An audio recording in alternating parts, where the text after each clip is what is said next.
If you're struggling with poor contact and specifically hitting the ball thin, then today's video is going to tackle the causes of the thin shot and the drills that you need to fix that problem.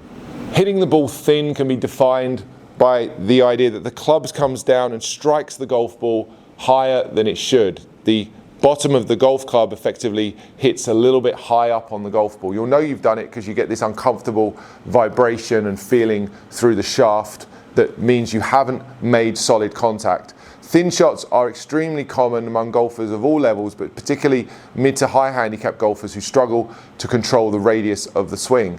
The three reasons you'll struggle with thinning the ball are as follows. Number one, the location of your weight throughout the golf swing, and particularly at impact. Well, what do I mean by that? Well, where you have your weight positioned throughout the swing effectively moves the bottom of the swing arc around.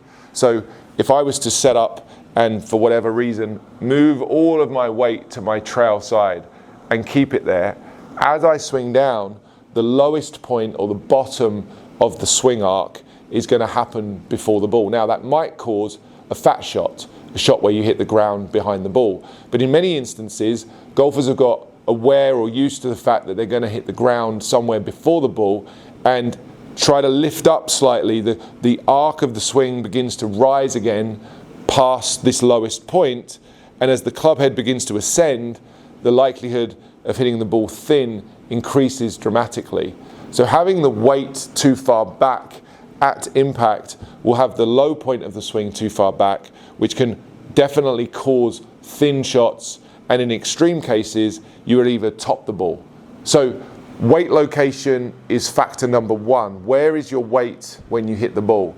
The best players certainly have it more forward, up to 90% of the weight on the lead side when they make contact with the ball. And having the weight that far forward helps them to hit down and get that compression that we're all looking for. So number one factor, weight location. Make sure you're not hanging back on your trail side, which could certainly be causing thin shots. The second factor would be how a golfer manages the radius of that arc. So we have this radius built with the lead arm and the shaft at setup, which is effectively a straight line to begin with. And many golfers, as they swing, start to compromise that radius via bending arms or flexing wrists. If I was to bend my arms and wrists for whatever reason, I would now have raised the bottom of the swing arc up above the ball. And in order to hit that ball, I'd have to make another compensation, maybe like going down, staying down with my body for longer. I'd have to make up for that occurrence where the arms are flexed. So radius management in the form of good arm structure and good wrist conditions will also play a part in whether or not you hit the ball solidly or whether you struggle with the thin contact. As I say, the most common issue I see without any doubt is golfers coming down towards impact. Their elbows are pulling apart, they're flexed and they're further apart than they were at setup, and that causes their wrist angles to work into this lead wrist extended condition, which is a recipe for thinning and topping the ball. And the final piece that affects low point of the swing, which ultimately is contact, would be the swing direction. The more you swing to the right as a right-handed golfer, the further back you move the bottom of your swing. So if you're struggling with thinning, it could very well be because the direction of your swing has become excessively to the right, swinging off towards the right side of the fairway. That's going to cause you a problem with the low point for sure.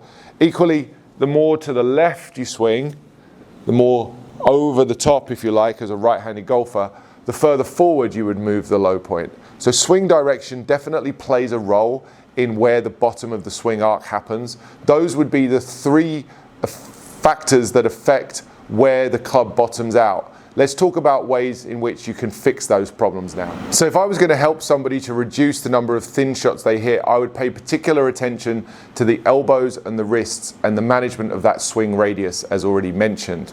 I want you to notice here, we're going to use the Hack Motion wrist sensor to measure what's going on in this lead wrist. I think what's interesting and what a few people fail to understand is how the wrist conditions are affected by the elbows. So if I was to set up with a regular standard setup here with my lead arm and the shaft forming the radius, my left arm and the club are in a straight line. At this point, I've got around 20 degrees of extension in my lead wrist, which is pretty normal for my neutral grip.